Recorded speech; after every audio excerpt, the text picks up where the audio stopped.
अॼु जो टॉपिक आहे टॉर्क। त सभ खां पहिरियां ही बॉडी ही फोर्स एफ जॾहिं बॉडी ते फोर्स लॻायूं त उहा बॉडी सिधे डायरेक्शन में डिस्प्लेसमेंट कवर कंदी। बॉडी ते फोर्स लॻो ऐं बॉडी लीनियर डायरेक्शन में डिस्प्लेसमेंट कवर करे थी। पर असां वटि हिकिड़ो ॿियो ऑब्जेक्ट आहे। फॉर एग्ज़ाम्पल ही असां वटि टायर आहे कंहिं बि गाॾी जो, हिते नट लॻियल आहिनि। हाणे इहे नट असांखे खोलणा आहिनि टायर जा। ही टायर ही असांखे टायर जा नट खोलणा आहिनि। त पोइ हिते असां फोर्स कोन लॻाईंदासीं, हिते असां टॉर्क लॻाईंदासीं। छो त फोर्स जॾहिं बि बॉडी ते लॻंदो त बॉडी लीनियर डिस्प्लेसमेंट कवर कंदी। पर जॾहिं असांखे बॉडी खे सर्किल में रोटेट कराइणो आहे त पोइ असांखे फोर्स न पर टॉर्क लॻाइणो पवंदो। त पोइ मां हिते चवां त असां ही पानो खयों ऐं उन पाने ते फोर्स लॻायो। मां हितां फोर्स थो लॻायां, हिन डायरेक्शन में फोर्स लॻायो ऐं हिन पॉइंट खां वठी करे ही मूवमेंट आर्म जॾहिं हितां खां वठी करे हेसी ताणी मूवमेंट आर्म आहे ऐं मां फोर्स लॻायो एफ फोर्स लॻायो त पोइ हाणे ही नट रोटेट कंदो, नट खुलंदो। जॾहिं फोर्स बि लॻायो आहे, मूवमेंट आर्म बि आहे, हाणे उहो नट सर्किल में रोटेट कंदो। जॾहिं सर्किल में रोटेट कंदो त पोइ टॉर्क पैदा थींदो। त पोइ टॉर्क जो डायरेक्शन कहिड़ो हूंदो? जेकॾहिं मां पानो लॻायो, नट में फिक्स कयो ऐं पाने ते ज़ोर लॻायो ऐं उहो पानो उन नट खे खोले थो, रोटेट कराए थो पियो, त पोइ टॉर्क जो डायरेक्शन कहिड़ो थियो? हाणे टॉर्क जो डायरेक्शन डिपेंड करे थो पियो तव्हांजे राइट हैंड रूल ते। त राइट हैंड रूल तव्हांखे छा थो ॿुधाए? राइट हैंड रूल तव्हांखे ॿुधाए थो पियो त जेकॾहिं बुल्ट या ऑब्जेक्ट हीअं रोटेट थो करे, जहिड़ा तव्हांजा फिगर्स आहिनि, जेकॾहिं ही थंब ॾिसो, ही थंब आहे, ही फिंगर्स आहिनि। फिंगर्स जो डायरेक्शन कहिड़ो वठिबो? जेको बंदि थियण वारो डायरेक्शन वठिबो त फिंगर्स क्लोज केॾांहुं थियूं थियनि। त पोइ हिन जो जेको डायरेक्शन थींदो ही थींदो। जॾहिं इहो डायरेक्शन थींदो त पोइ टॉर्क जो डायरेक्शन कहिड़ो थींदो? इनवर्ड।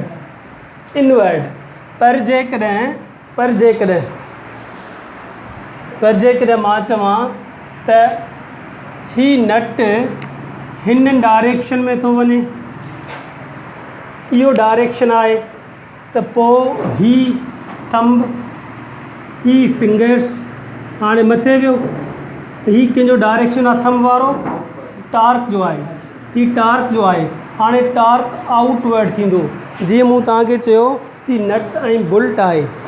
जेकॾहिं मां हिन में नट फासायां ऐं हिन खे खोलणु थो चाहियां त ही फोर्स ए मूवमेंट आर्म ही फोर्स लॻायो।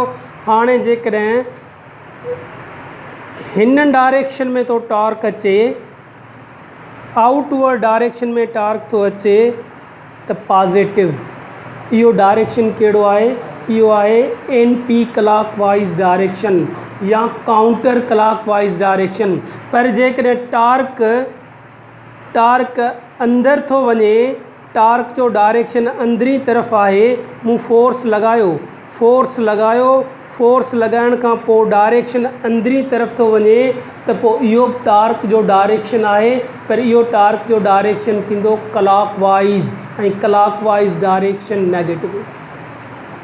त जॾहिं असांखे सर्किल में बॉडी खे रोटेट कराइणो आहे, हरकत कराइणी आहे, त पोइ तव्हां लॻाईंदो टार्क। पर जेकॾहिं लीनियर डायरेक्शन में तव्हांखे कंहिं बॉडी खे मूव कराइणो आहे, then you have to apply just force. त इहो टार्क ऐं फोर्स में डिफरेंस आहे। त फोर्स जो जेको फार्मूलो थींदो आहे उहो थींदो आहे इज़ इक्वल टू ma, ऐं टार्क जो जेको फार्मूलो थींदो आहे उहो थींदो आहे rf। टार्क जा मुख़्तलिफ़ नाला आहिनि। सभ खां पहिरियां टार्क जो नालो आहे टर्निंग इफेक्ट। टर्निंग इफेक्ट बि टार्क खे चऊं था। एंगुलर फोर्स बि टार्क खे चऊं था। उन खां पोइ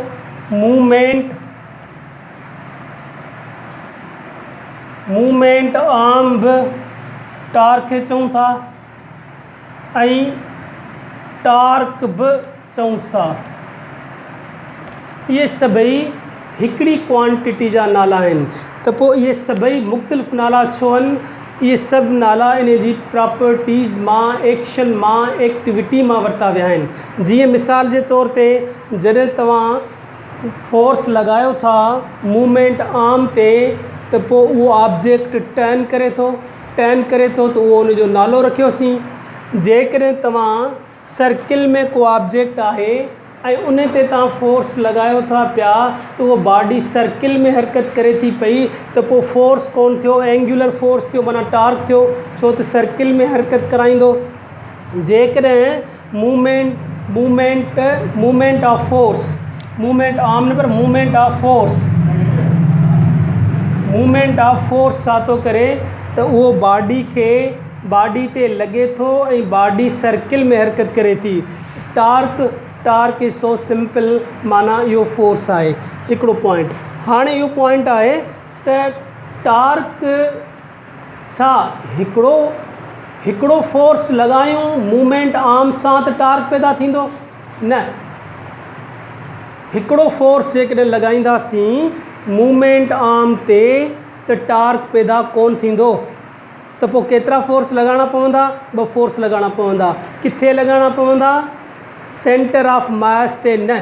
जेकॾहिं मां चवां ही ऑब्जेक्ट आहे ऐं ही पॉइंट इन जो सेंटर ऑफ ग्रेविटी आहे या सेंटर ऑफ मास आहे, हाणे मां इन खे इन पॉइंट ते फोर्स लॻायो, ही फोर्स लॻायो सेंटर ऑफ मास ते। कंहिंजो सेंटर ऑफ मास? बॉडी जो सेंटर ऑफ मास। जॾहिं body J centre of mass ते मूं फोर्स लॻायो आहे त बॉडी रोटेट कोन कंदी, त पोइ बॉडी छा कंदी? बॉडी लीनियर मोशन में हली वेंदी, बॉडी सिधी हली वेंदी। मतिलबु त टार्क पैदा कोन थियो। जॾहिं तव्हां एक्सिस ऑफ रोटेशन, ही एक्सिस ऑफ रोटेशन आहे, एक्सिस ऑफ रोटेशन जे हिसाब सां तव्हां फोर्स डायरेक्ट लॻायो था पिया सेंटर ऑफ मास ते, त पोइ जॾहिं सेंटर ऑफ मास ते फोर्स लॻाईंदो त उहा बॉडी रोटेट कीअं कंदी? उहा बॉडी त लीनियर डायरेक्शन में वेंदी, माना इन बॉडी में तव्हां लीनियर मोशन पैदा कयो आहे। पोइ एंगुलर मोशन पैदा करण जे लाइ किथे फोर्स लॻायूं? सेंटर ऑफ ग्रेविटी खे या सेंटर ऑफ मास खे छॾे करे बाक़ी तव्हां फोर्स लॻायो। जेकॾहिं मां चवां मां ही फोर्स हिते लॻायो आहे, ही फोर्स मूं हिते लॻायो आहे F1, ऐं मां हिते फोर्स लॻायां पियो थो F2,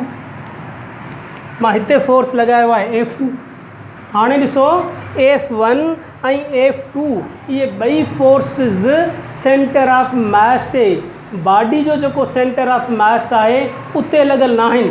हाणे जॾहिं उते लॻल न आहिनि त पोइ बॉडी छा कंदी, बॉडी रोटेट कंदी, बॉडी रोटेट कंदी। हाणे बॉडी रोटेट कंदी त पोइ असां चवंदासीं इन ते टॉर्क लॻो आहे, पर रोटेशन खे टॉर्क जो डायरेक्शन कंसीडर कोन थींदो। रोटेशन थी आहे तव्हां मूवमेंट आर्म ते फोर्स लॻायो आहे। मूवमेंट आर्म खे थोरो सम्झो, ही आहे पीवोट, हिन पॉइंट खे तव्हां चओ पीवोट, माना फिक्स पॉइंट। हिते असां रखियोसीं हिकिड़ो तख़्तो। हाणे हिकिड़ो ॿार हिते वेठो आहे ऐं हिकिड़ो ॿार हिते वेठो आहे, त ही पॉइंट ए आहे, ही पॉइंट ओ आहे, ही पॉइंट बी आहे। हाणे ॾिसो ए खां वठी करे ओ ताणी जेको तव्हांजो डिस्टेंस आहे इन खे चइबो मूवमेंट आर्म। वरी ओ खां हिन पासे, ओ खां वठी करे ए ताणी जेको बी ताणी जेको तव्हांजो डिस्टेंस आहे इन खे चइबो मूवमेंट आर्म। त ही मूवमेंट आर्म आहे, ही बि मूवमेंट आर्म आहे, पर ही छा आहे, ही सपोर्ट आहे, पीवोट आहे। इन जे हिसाब सां बॉडी रोटेट कंदी। जेकॾहिं हिन जो वेट वधीक आहे त पोइ ही डाउनवर्ड ईंदो, ऐं हिन जो वेट घटि आहे त ही अपवर्ड थोरो वेंदो। त डाउनवर्ड ऐं अपवर्ड जेकॾहिं ही मोशन कनि, मूव कनि, त it means that is torque. इहो टॉर्क आहे। जेकॾहिं ही हिकिड़ो फटो थियो न, हिन खे सपोर्ट मिली, हिकिड़ो ॿारु हेॾां वेठो आहे, हिकिड़ो ॿारु हेॾां वेठो आहे। हाणे हिकिड़ो ॿारु डाउन थो वञे, ॿियो ॿारु मथे थो वञे, वरी हू डाउन थो अचे, ॿियो मथे थो वञे, त इहो पैदा छा पियो थिए, इहो टॉर्क पियो पैदा थिए। इन खे तव्हां टॉर्क चवंदो। पर तव्हां फोर्स किथे लॻायो आहे, फोर्स हिते तव्हां ही लॻायो आहे, ही तव्हांजो फोर्स आहे, ही फोर्स आहे। कंहिं ते लॻायो आहे, मूवमेंट आर्म ते लॻायो आहे। ही छा आहे, ही तव्हांजो फोर्स आहे, इहो किथे लॻो आहे, मूवमेंट आर्म ते लॻो आहे। त फोर्स ऐं मूवमेंट आर्म हिननि ॿिन्ही खे चइबो टॉर्क। इन्हनि ॿिन्ही खे टॉर्क चइबो। त पोइ टॉर्क छा कंदो, टॉर्क बॉडी में रोटेशन पैदा कराईंदो, हिकिड़ो पॉइंट। ॿियो पॉइंट इहो आहे त जेकॾहिं मूंखे टॉर्क वधीक खपे, मां चाहियां थो त टॉर्क मां वधीक पैदा करायां, त पोइ मूंखे कहिड़नि फैक्टर्स जी ज़रूरत पवंदी, मूंखे ॿिनि फैक्टर्स जी ज़रूरत पवंदी। यानी कि बॉडी ते फोर्स वधीक लॻायां त टॉर्क वधीक मिलंदो, या मां फोर्स वधीक नथो लॻायां, मां उन जो मूवमेंट आर्म वधाए छॾियां। मिसाल जे तौर ते मां पानो खणां नंढो ऐं मां ट्रक जो बुल्ट खोलियां ऐं मूं वटि फोर्स आहे 500 न्यूटन। पाने जी मदद सां मां 500 न्यूटन फोर्स लॻाए करे ऐं कोशिशि कई, बुल्ट न खुलियो। ट्रक जो टायर में जेको नट बुल्ट हूंदो आहे उहो न खुलियो, नट न खुलियो। त पोइ मां छा कंदुसि, मां मूवमेंट आर्म वधाईंदुसि, पाने जी साइज़ वधाईंदुसि। जॾहिं पाने जी साइज़ वधाईंदुसि त पोइ मां ओतिरो या उन खां घटि फोर्स लॻाईंदुसि त बि नट ऐं बुल्ट खुली वेंदो वञे। त माना टार्क वधाइण जे लाइ ऐं टार्क घटाइण जे लाइ इहे ॿ फैक्टर्स आहिनि। हिकिड़ो फैक्टर ॿियो बि आहे। ही तव्हां पॉइंट पंहिंजे ज़हन में रखो त टार्क जे लाइ टॉर्क जे लाइ तव्हांखे where you have to apply force, किथे फोर्स लॻाईंदो, किथे फोर्स लॻाईंदो, ऐं how much be size of movement arm ऐं टियों जेको पॉइंट आहे वाट शुड बी एंगल वधिक टार्क पैदा करण जे लाइ वधिक टार्क पैदा करण जे लाइ ही कंडीशन्स आहिनि वधिक टार्क। हाणे ॾिसो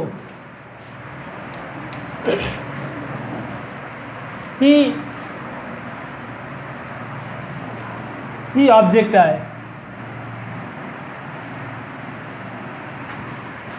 ही जेको पोजीशन वेक्टर आहे ही आर आहे ही आर आहे। हाणे मां फोर्स लॻायां थो पियो फोर्स लॻायां थो इन डायरेक्शन में ही फोर्स लॻायो आहे एफ फोर्स लॻायो आहे एफ। जॾहिं ही फोर्स लॻायो आहे हिन जा कंपोनेंट्स थींदा हिन जो हिकिड़ो कंपोनेंट ही थींदो ऐं ॿियो कंपोनेंट ही थींदो ॿ कंपोनेंट्स थींदा।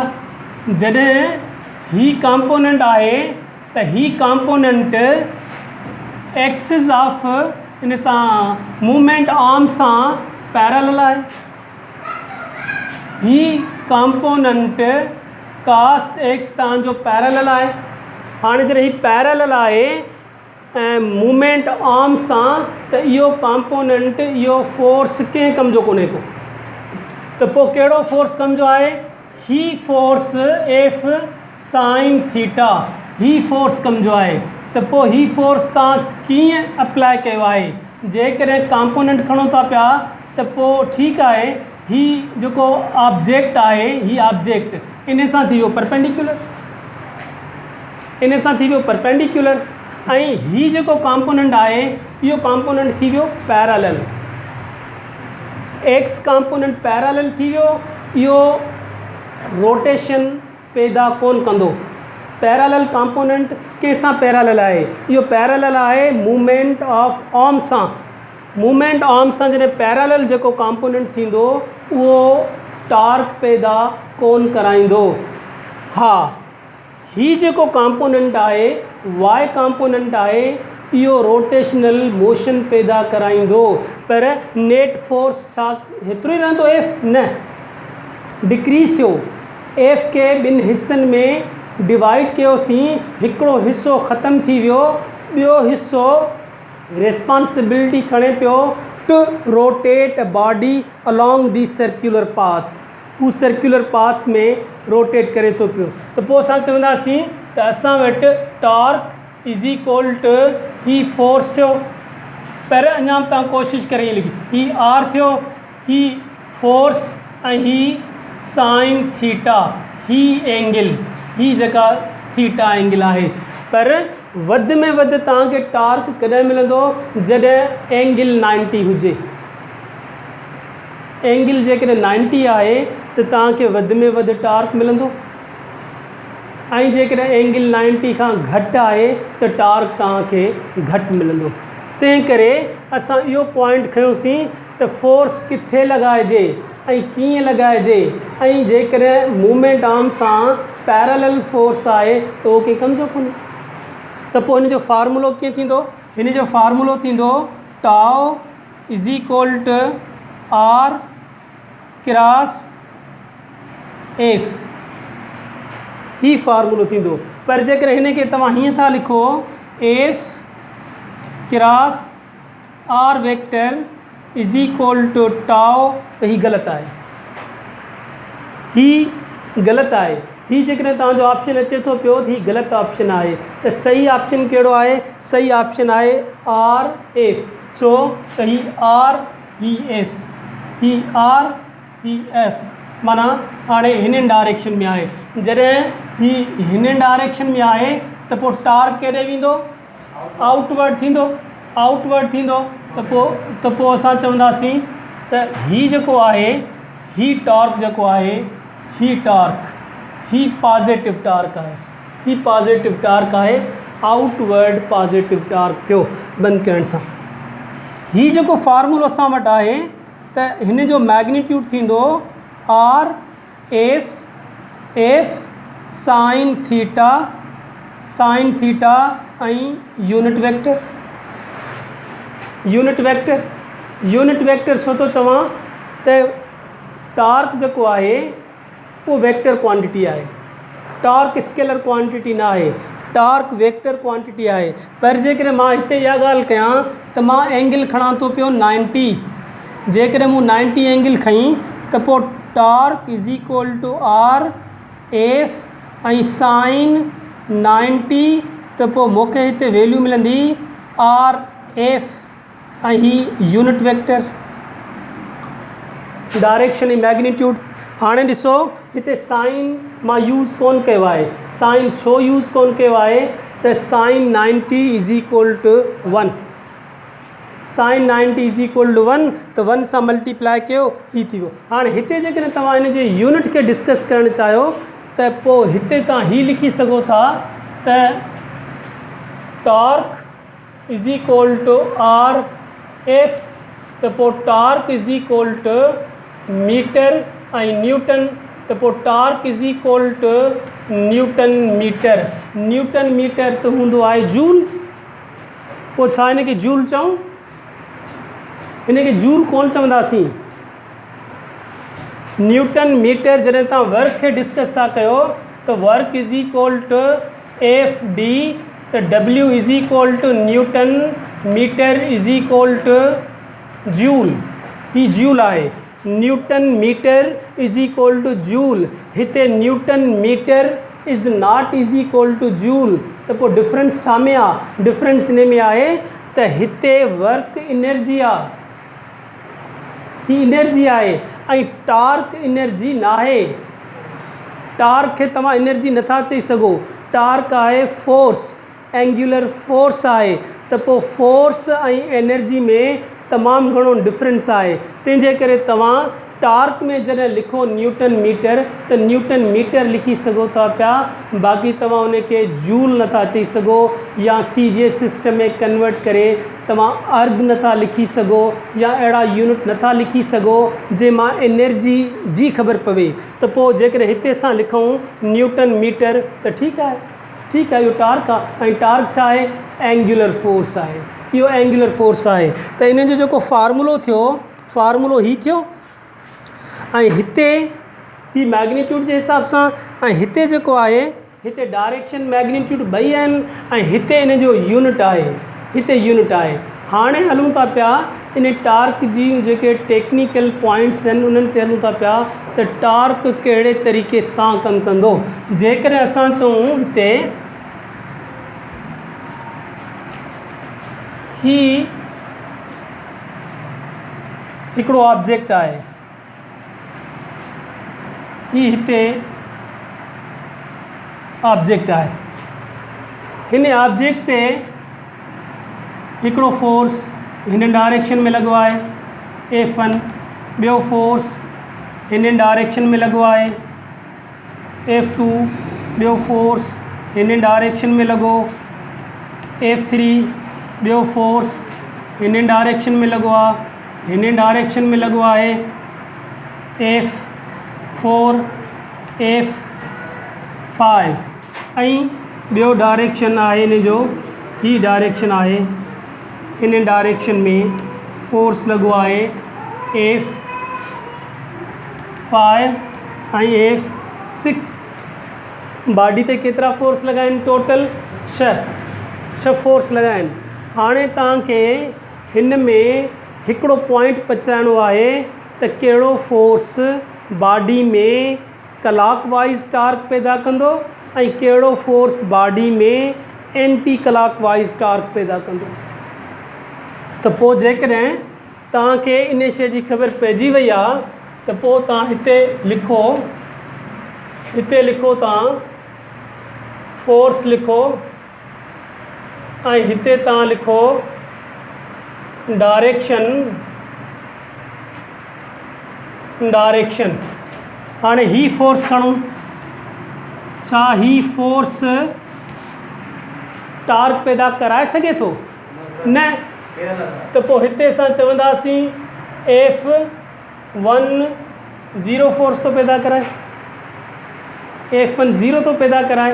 ठीकु आहे, ॿिनि क़िस्मनि जा टॉर्क थिया न, हिकिड़ो क्लॉकवाइज़ थियो, ॿियो एंटी क्लॉकवाइज़ थियो। अच्छा, अचूं नंबर सेकंड ते।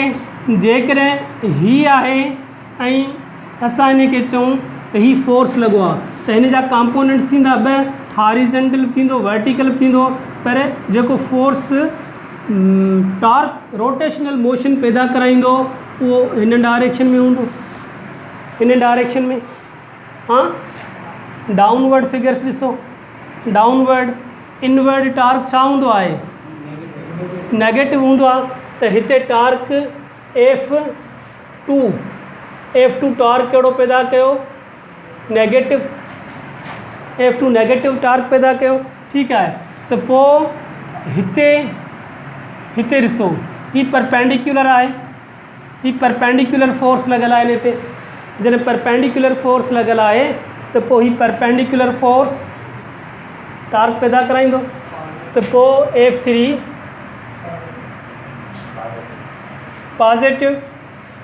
पॉजिटिव टार्क पैदा कराए थो। मथे अचो F4 न, F3 जेको आहे F3 नेगेटिव कराईंदो, F4 जेको आहे इहो पॉजिटिव कराईंदो।